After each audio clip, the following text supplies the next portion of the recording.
Coragem, povo de Deus, ânimo. 2 Crônicas 7, de 11 a 14. Desliga o celular aí, ó. Evita ficar telefonando aí agora. Deus vai falar com você. Você cantou que quer ouvir a palavra de Deus que vai te fazer vencer. Então, ouve a palavra de Deus direito, como quem está adorando, para a glória e honra do nome de Jesus. E eu não estou brigando com você não, viu? Eu te amo, hein? 2 Crônicas 7, de 11 a 14. Vamos ler numa só voz esse texto da palavra do Senhor, irmãos? Vamos lá?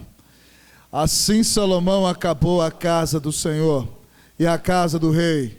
Tudo quanto Salomão intentou fazer na casa do Senhor e na sua casa, prosperamente o efetuou. De noite apareceu o Senhor a Salomão e lhe disse: ouvi a tua oração e escolhi para mim este lugar para a casa do sacrifício. Se eu cerrar os céus, de modo que não haja chuva, ou se ordenar aos gafanhotos que consumam a terra, ou se enviar a peste entre o meu povo, se o meu povo que se chama pelo meu nome se humilhar e orar e me buscar e se converter dos seus maus caminhos, então eu ouvirei dos céus, perdoarei os seus pecados e sararei a sua... Vamos ler de novo esse versículo, irmãos? Ele é bonito demais, é graça, né? Então vamos ler tudo que a gente precisa. Vamos ler o último de novo, vamos lá? Se o meu povo que se chama pelo meu nome se humilhar e orar,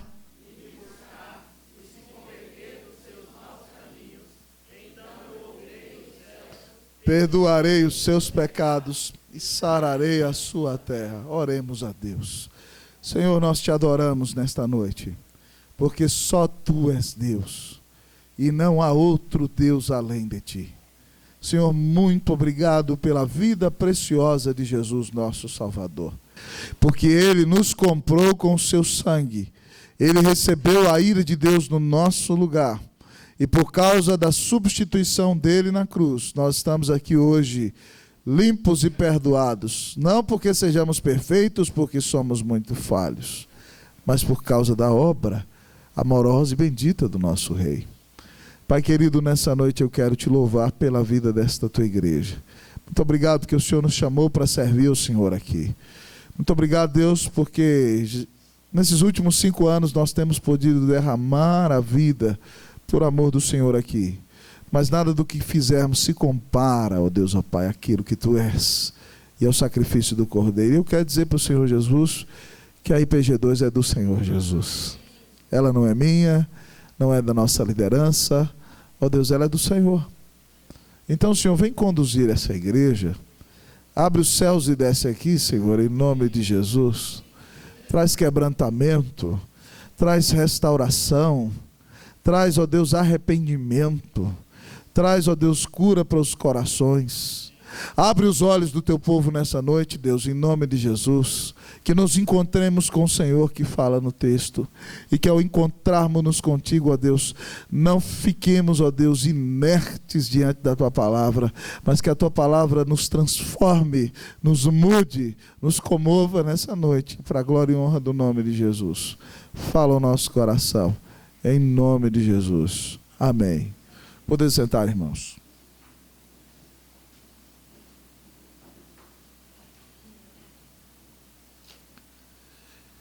Existe algo, queridos irmãos e irmãs, nesses dias, que me deixa extremamente estarrecido, perplexo, boquiaberto, embasbacado. Talvez você diga: pastor, é a corrupção, que graça tão solta no nosso país, a ponto de que quando nós saímos da nossa cidade, a primeira conversa que você ouve é de Brasília, onde tudo acaba em pizza.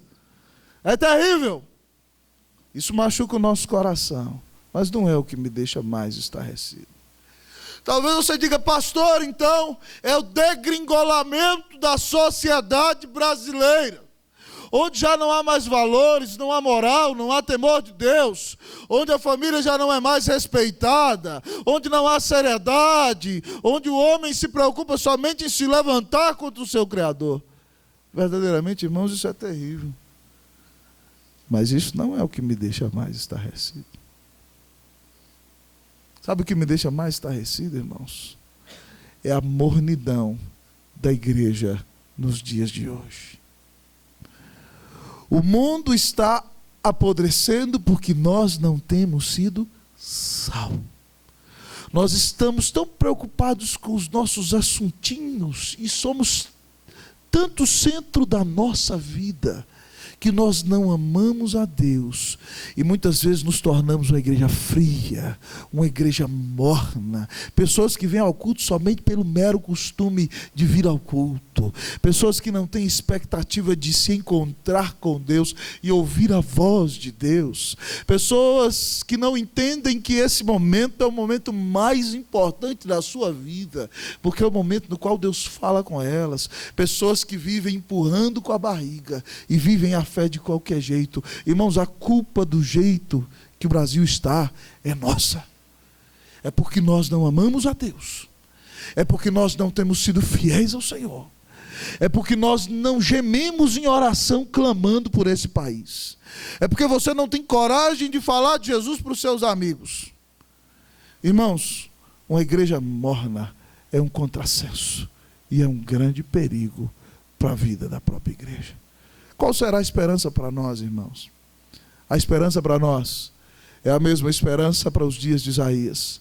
Isaías, quando via a destruição chegando sobre o seu povo por causa do pecado, o seu povo se tornou frio, se tornou morno, há adultério, há estelionato, há pecado no meio do povo de Deus.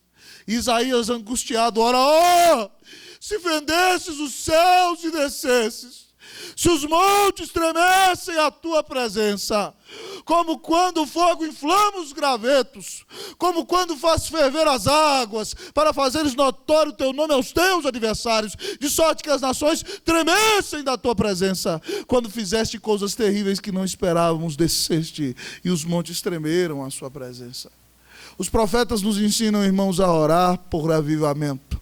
A igreja, no livro de Atos, nos ensina a orar para que Deus abra os céus e desça. E nós precisamos, irmãos, desesperadamente, nessa igreja local, se nós queremos fazer alguma diferença e não ficar satisfeitos só com a nossa construção, nós precisamos de clamar a Deus por reavivamento. Agora você tem que entender que você não gera reavivamento. E a gente pode produzir barulho e agitação no nosso meio, mas só quem pode dar verdadeiro reavivamento à igreja é o Senhor. E esse texto fala sobre isso. Esse texto fala do nosso grande Deus, o Deus que dá o avivamento. Esse é o tema da nossa mensagem. O texto nos apresenta o Deus que dá o avivamento. O texto diz que Salomão terminou o templo e a casa dele. Você pensa que é exatamente depois ali que ele terminou o templo. Não, passaram-se mais ou menos 13 anos. Construiu o palácio dele. Depois de 13 anos, a Bíblia conta para nós que Deus aparece a Salomão, diz para ele que ouviu a oração dele, e então Deus diz que vai disciplinar o povo, e no dia que houver disciplina, tem que haver quebrantamento e oração. Deus se revela a você e a mim nesse texto, como o Deus que dá o avivamento. Você quer um reavivamento do céu para a sua vida, meu irmão? Você precisa de um reavivamento de Deus lá na sua casa? Você precisa de transformação espiritual na sua vida? Então escancare hoje as janelas do teu coração. Abra os portões da mente para conhecer o Deus que dá o reavivamento. E o Deus que dá o reavivamento, irmãos, em primeiro lugar a palavra do Senhor nos ensina nessa noite, que é o Deus que se revela. O Deus que dá o reavivamento é o Deus que se revela. Versículo de número 12. Vamos ler até a palavra Senhor? Vamos lá? De noite apareceu. A quem? Vamos ler até disso, então. Vamos ler até disso. Vamos não contar até 3, para você não fazer bagunçado. Está um aqui gritando de um jeito, outro de lá. Não. O povo de Deus é um povo de ordem. Vamos lá? 1, 2, 3, vamos lá? De noite apareceu o Senhor a Salomão. Ele disse: Deus apareceu a Salomão, irmãos. O próprio Deus. Deus, quando aparece no Antigo Testamento, toma forma. Com Moisés foi na sarça. Às vezes, com os patriarcas, Deus toma forma humana. Mas aqui, depois que Salomão termina a construção do templo, a construção do palácio. E talvez você pensasse, agora acabou. Salomão tem que ficar deitado eternamente em berço esplêndido. Ele foi um vitorioso. Ninguém construiu o que ele construiu, nem o seu pai. Mas naquele momento, irmãos, Deus aparece para Salomão, para mostrar para ele que ele não está no fim, ele só está no começo. Deus decide aparecer a Salomão. Deus decide deixar-se conhecer por Salomão. Deus veio ao encontro de Salomão. Irmãos, e se nós queremos reavivamento espiritual, nós precisamos entender que nós só conhecemos a Deus porque Ele decidiu revelar-se a nós. Se Deus não decidisse revelar-se a nós, na sua palavra e por meio da revelação especial, nós não poderíamos conhecer. Nós olharíamos para a criação e saberíamos que existe um Deus e que existe um Criador, mas não saberíamos quem Ele é. Você só conhece facetas da glória de Deus e do seu atributo, porque Deus, na sua soberania, decidiu revelar-se a você nas Santas Escrituras. E um texto precioso que eu amo muito, irmãos, fala sobre isso, que é Hebreus 1 e 2. Ele diz assim: havendo Deus outrora falado aos pais pelos profetas de muitas maneiras, nestes últimos dias nos falou pelo Filho, a quem constituiu herdeiro de todas as coisas e por meio do qual também criou o universo. A Bíblia está dizendo que no Antigo Testamento Deus falava aos pais pelos profetas, mas de muitas maneiras. Um dia Deus tomou forma de sarça, um dia Deus apareceu para Abraão como forma de homem. Com o profeta, quando ele estava dormindo e sonhando, Deus sugeria a palavra a ele. Mas a Bíblia diz que a partir da vida do Senhor, Deus nos fala pelo Filho. Isso quer dizer que Cristo é o clímax da revelação de Deus. Isso quer dizer que não tem revelação que se compare à pessoa do Senhor Jesus. Que Cristo é Deus feito homem sem deixar de ser Deus. Que aquele Galileu que viveu 33 anos e foi cravado na cruz do Calvário, lá no morro fora da porta de Jerusalém, não é um simples profeta. Ele é Deus feito homem sem deixar de ser Deus. Ele é Deus que vem ao mundo por amor de nós, indo à cruz para pagar os nossos pecados, para morrer em nosso lugar. Cristo é Deus que venceu a tumba, irmão, venceu a morte não pôde detê-lo. O Senhor é vitorioso, está sentado à destra de Deus e de lá virá nos buscar, mas nos deu a sua palavra. O Filho tem falado, falou pela boca dos evangelistas, falou pela boca dos apóstolos, falou pela boca de Paulo em muitas cartas, fala conosco nas Escrituras. Deus é um Deus que se revela a você, meu irmão. O seu Deus é como diz aquela música nas estrelas, né? Não é um Deus que está longe lá no céu, sem se importar comigo.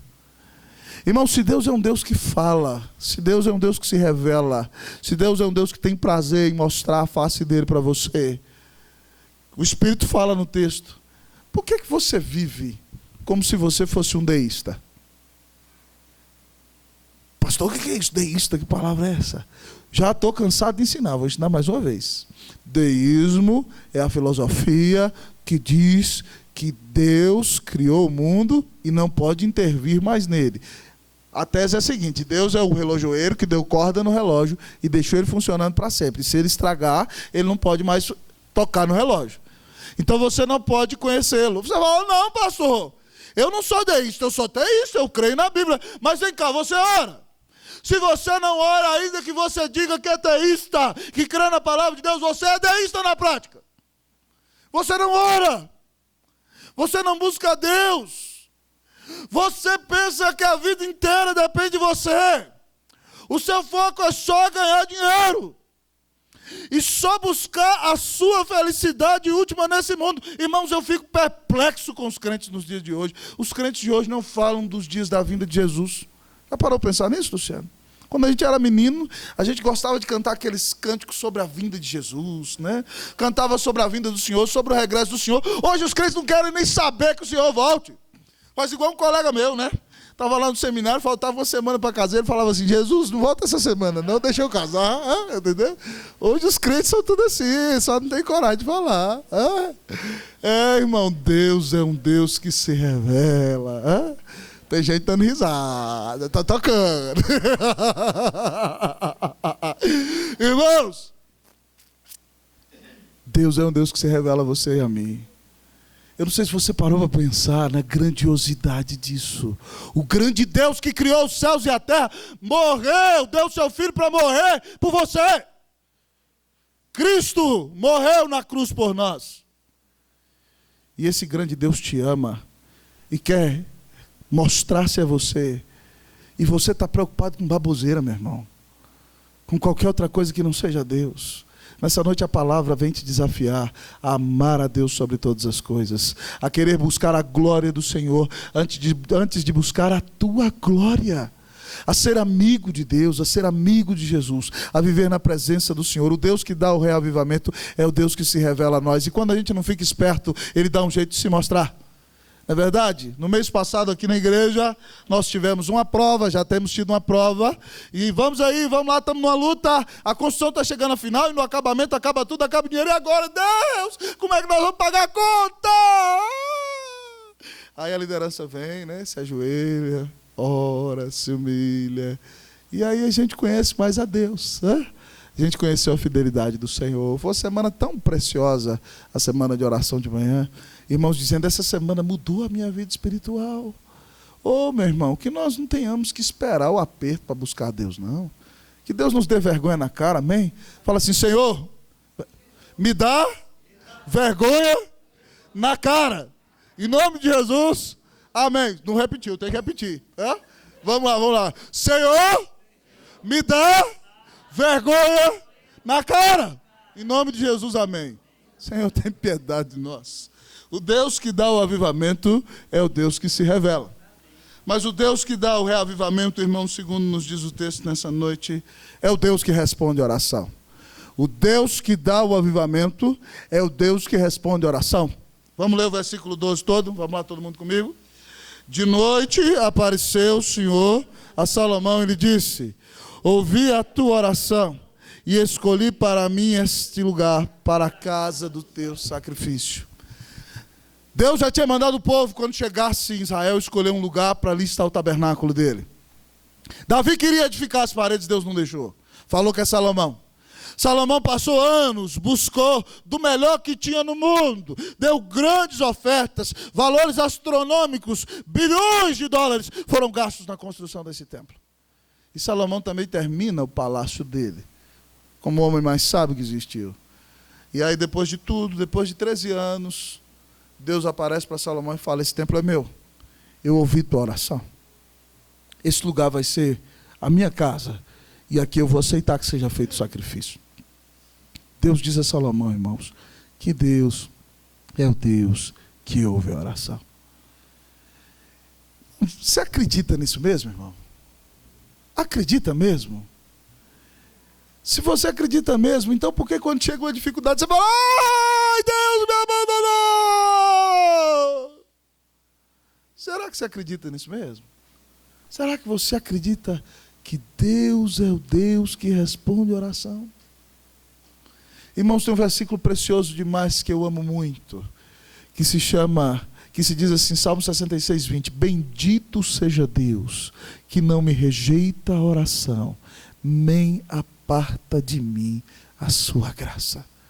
Você precisa de orar, irmãos. Irmão, houve na história da igreja um homem chamado George Miller, no século XIX.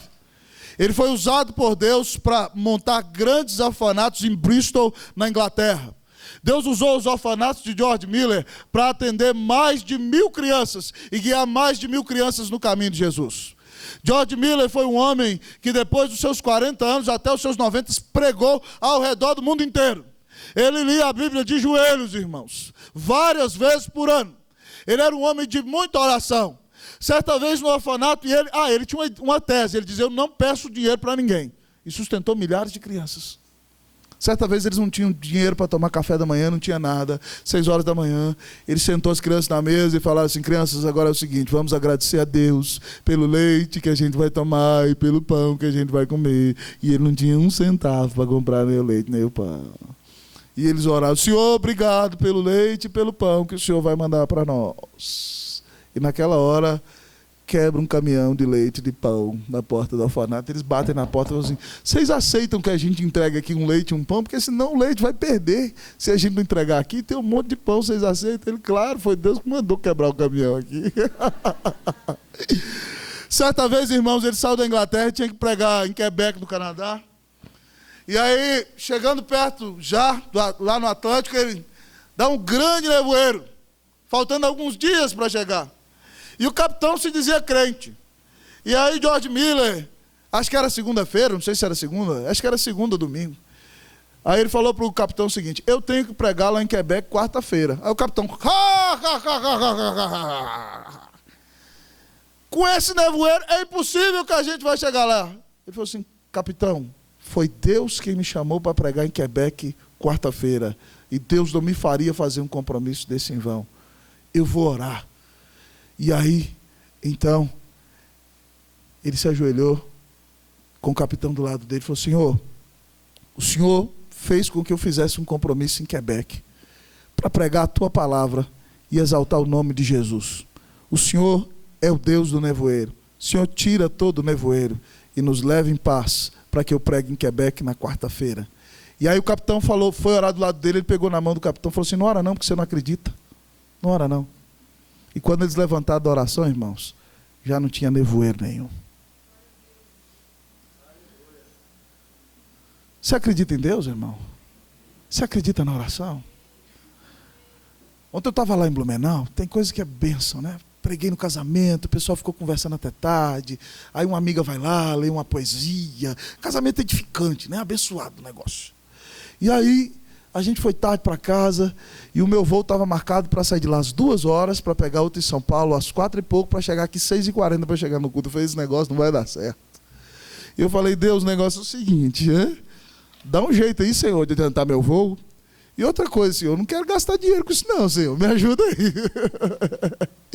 Outro irmão, o pai do noivo, tinha um voo mais cedo que o meu, tentou adiantar, chegou lá, não deu. Eu encontrei com ele em São Paulo, ele tinha um voo meio-dia, tentou viajar 10 horas, não deu.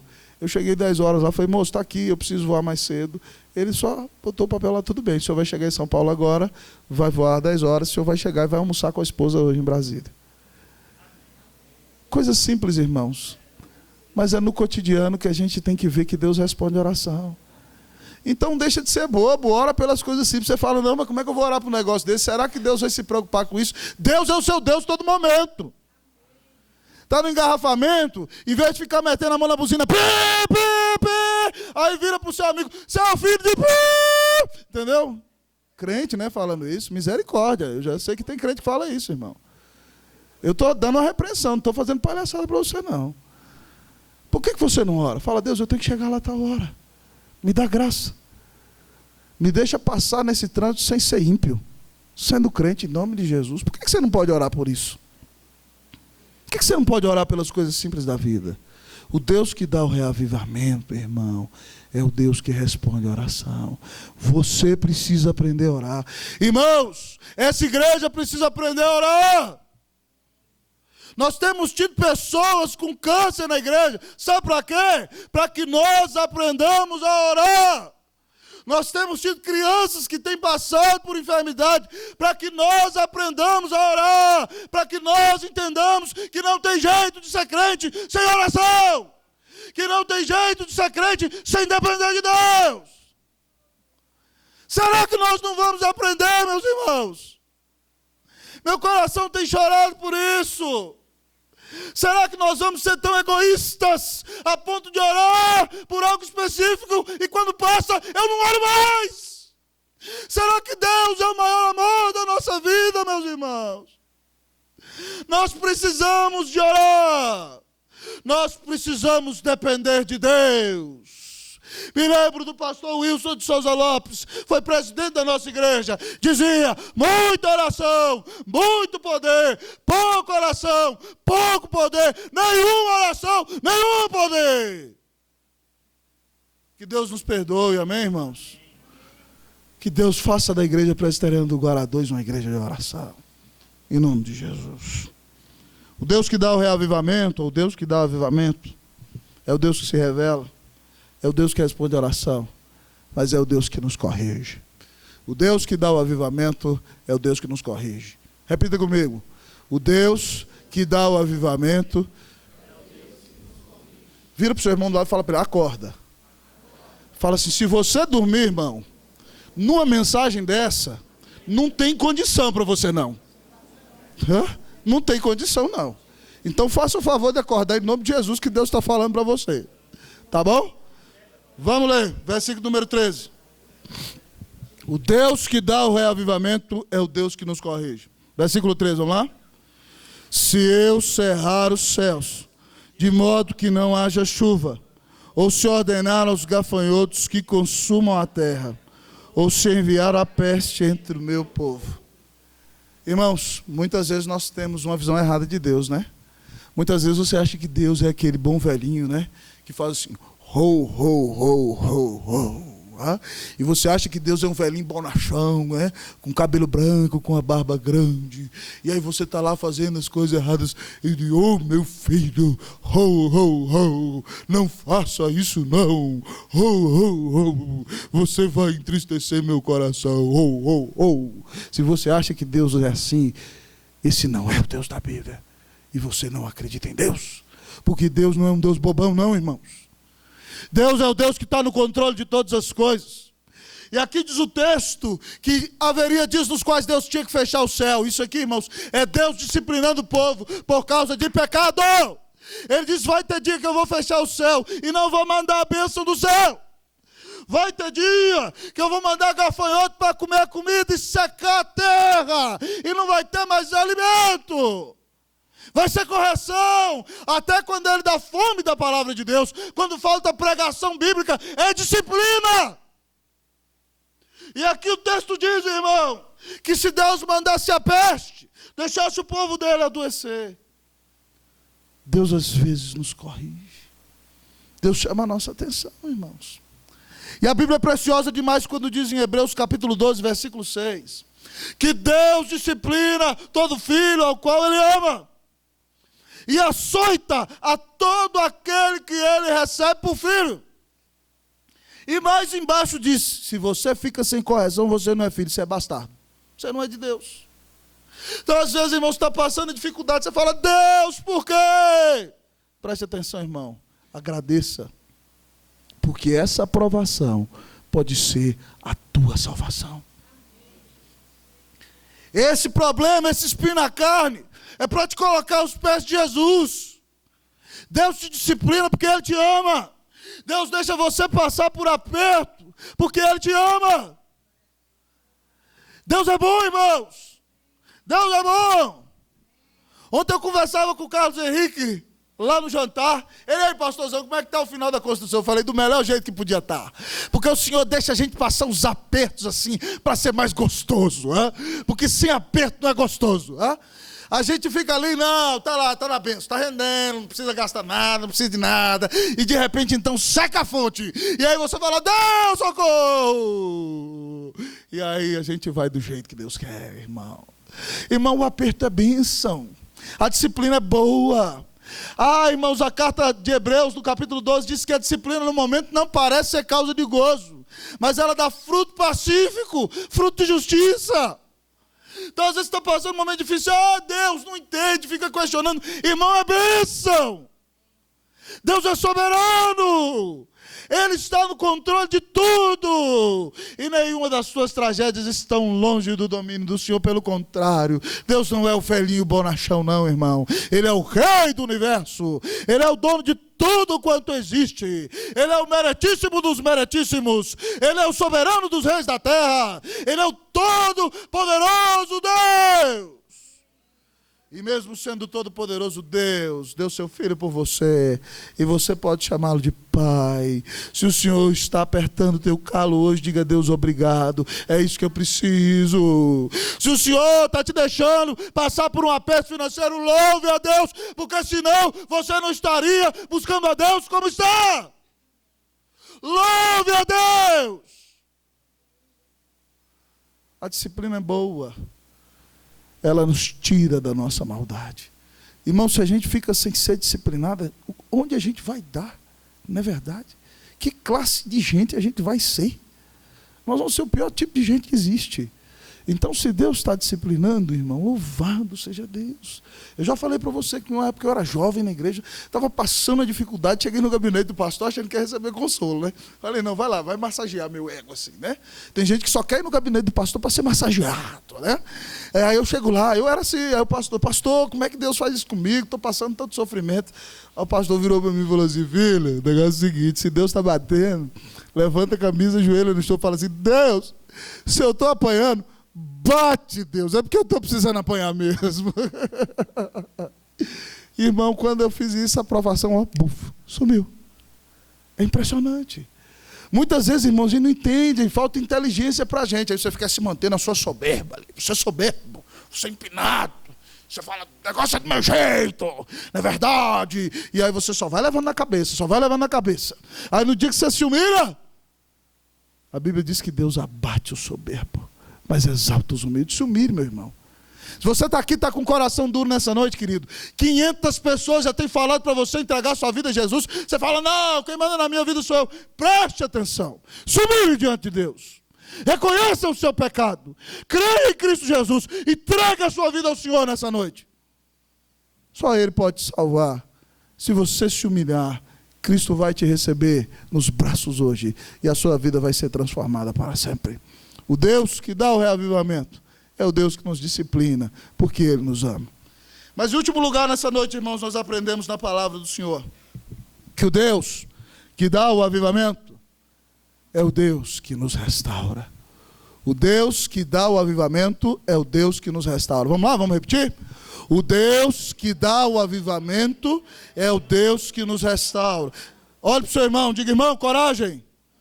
Deus tem restauração para a tua vida. Não, está errado, irmãos. Pelo amor de Deus. Vamos lá, vamos todo mundo, vamos lá. Deus tem restauração para tua vida. Vamos ler o versículo 14. Se o meu povo se humilhar e orar e me buscar e se converter dos seus maus caminhos, então eu ouvirei dos céus, perdoarei os seus pecados. Deus requer de você humilhação nessa noite, querido. Que você deixe de ser o dono da sua vida. Que você renuncie a essa soberba, esse orgulho. Que você deixe de achar que tem a razão.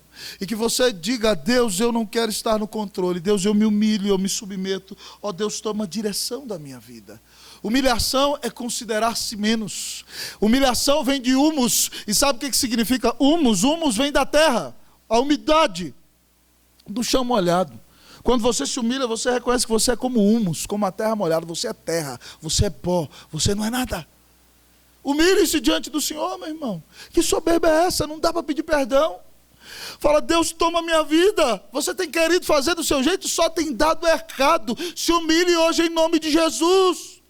Mas Deus fala que para restaurar você, além de humilhação, Ele exige oração. Se o meu povo que se chama pelo meu nome se humilhar e orar. Querido, preste atenção. Se Deus é a maior bênção que existe, o maior privilégio é orar. Porque quando eu oro, eu tenho comunhão com Deus. Deus quer que você o busque. No lugar de ficar ansioso, ai meu Deus, o que vai acontecer? Jesus disse, no lugar da ansiedade, buscai, pois, em primeiro lugar o reino de Deus e a sua justiça, e todas as outras coisas vos serão acrescentadas. Para com esse medão, irmão. Para com esse medão, irmão. Às vezes, quando a gente fica no medão demais, Deus deixa a gente enfrentar o nosso medão, sabia? Para que a gente entenda que a gente aguenta tudo com o Senhor. Né? Às vezes eu fico, ai Deus, eu não vou conseguir passar por essa situação. Aí Deus me leva justamente para aquela situação, para eu entender que com Deus eu passo por todas as situações. E que nada é problema para o meu Senhor. Então vamos buscar a Deus, irmãos. Vamos deixar a ansiedade de lado. Mas o Senhor nos chama a nos convertermos de nossos maus caminhos. Ô meu irmão, o que tem estado errado na tua vida? O que tem apagado o Espírito Santo? É a sua boca suja? Você diz que é crente, mas fala palavrão à torto e à direito. Jesus diz que a boca fala do que está cheio o coração. Da abundância do coração fala a boca. E a sua boca, irmão, só sai porcaria da sua boca. Misericórdia, irmão. Ou você se acha o juiz do mundo. Você julga todo mundo, pelo amor de Deus. Coitado de Deus com você. Eu acho que você quer julgar até o eterno. Não, se fosse Deus, eu fazia diferente. Que absurdo é esse? Julga, condena. Sua língua é um açoite. Pá, pá, pá, pá. No lugar de ser bênção. Ou você, meu irmão, seu olhar, meu irmão, é um olhar de trevas. Seu olhar é pecaminoso. Você é uma pessoa gananciosa. Você não pode ver ninguém comprar uma casa melhor do que a sua. Você não pode ver ninguém comprar um carro melhor do que o seu. Que você já faz uma loucura doida e vai lá e faz uma dívida que você não pode pagar. Irmão, isso é orgulho, isso é soberba, é inveja, é falta de contentamento em Deus. Irmãos, nós precisamos acordar. Aquela mentirinha, não, só foi só uma mentirinha básica para ficar bem na fita. Não é aquele negócio que você falou para o menino, não, fala que eu não estou não. Irmão, isso ofende a santidade de Deus, isso apaga o espírito na sua vida. Isso faz de você um zumbi espiritual, alguém que não tem comunhão com Deus. Irmão, o que está mal na sua vida? Hoje o Senhor está falando com você que quer mudar a sua vida, meu irmão. Quer mudar seu coração. É o orgulho, é a soberba, é o juízo, é a fofoca, é a inveja, é a prostituição, é o olhar lascivo. Irmão, em nome de Jesus, se arrependa do seu pecado nessa noite. Jesus Cristo veio ao mundo e foi à cruz para tirar o pecado da tua vida. Quando João olha para Jesus e diz, eis o Cordeiro de Deus que tira o pecado do mundo. Nós precisamos ser santos, irmãos. Nós precisamos ser parecidos com Jesus. Deus quer restaurar a nossa vida, mas para isso tem que haver humilhação, oração, arrependimento e mudança de vida. Eu me lembro do precioso Salmo 126, que diante da crise diz, quando o Senhor restaurou a sorte de Sião, ficamos como quem sonha. Então a nossa boca se encheu de riso e a nossa língua de júbilo. Então entre as nações se dizia, grandes coisas o Senhor tem feito por eles. Com efeito, grandes coisas fez o Senhor por nós, por isso estamos alegres. Restaura, Senhor, a nossa sorte, como as torrentes no Neguebe. Os que com lágrimas semeiam, com júbilo ceifarão. Quem sai andando e chorando enquanto semeia, voltará com júbilo trazendo seus feixes. Talvez você entrou chorando aqui hoje e vai sair louvando para a glória e honra do nome de Jesus. Talvez você entrou sofrido e vai sair reanimado pelo poder do Espírito Santo. Talvez você entrou soberbo e vai sair quebrado pelo poder da palavra de Deus. Irmãos, nós precisamos de reavivamento espiritual. Eu tenho clamado pela tua vida e pela minha vida por um despertar espiritual na nossa igreja. Eu não quero me contentar com marasmo. Eu não quero, irmão, simplesmente estar aqui engordando crente para ter crente de engorda na igreja. Não é aquele monte de crente gordo que não dá fruto de jeito nenhum. Eu quero ser uma bênção na sua vida. Quero ver pessoas se despertando para Deus nesse lugar. Algumas pessoas têm se despertado para Deus nesse lugar. Por que só são essas poucas? Na verdade, você tem um Carlos e uma Ananda que partem lá e estão fazendo a diferença. Você tem a Aninha e o Aqui que vão lá fazer a diferença. Você tem irmãos que estão envolvidos aí na frente da EBF, trabalhando nos ministérios da igreja. Por quê? É só para eles? Não é para você. Então acorda, crente. Deus quer dar reavivamento à sua vida. Mas você tem que diminuir. E Cristo tem que crescer na sua vida. Olha para o teu coração nessa noite. Feche os teus olhos onde você está. Eu quero convidar você a ter um tempo de oração nessa noite. A ver o que está mal na tua vida. A pedir perdão a Deus porque você diz que é da teologia reformada, mas vive como um deísta. Não se relaciona com Deus. Você é uma pessoa que não ora. Você é uma pessoa que não entende a disciplina de Deus, o puxão de orelha do céu. Deus quer restaurar você, irmão. Coloque a sua vida hoje nas mãos de Cristo Jesus. Chama a equipe para a gente cantar Me Convém Diminuir.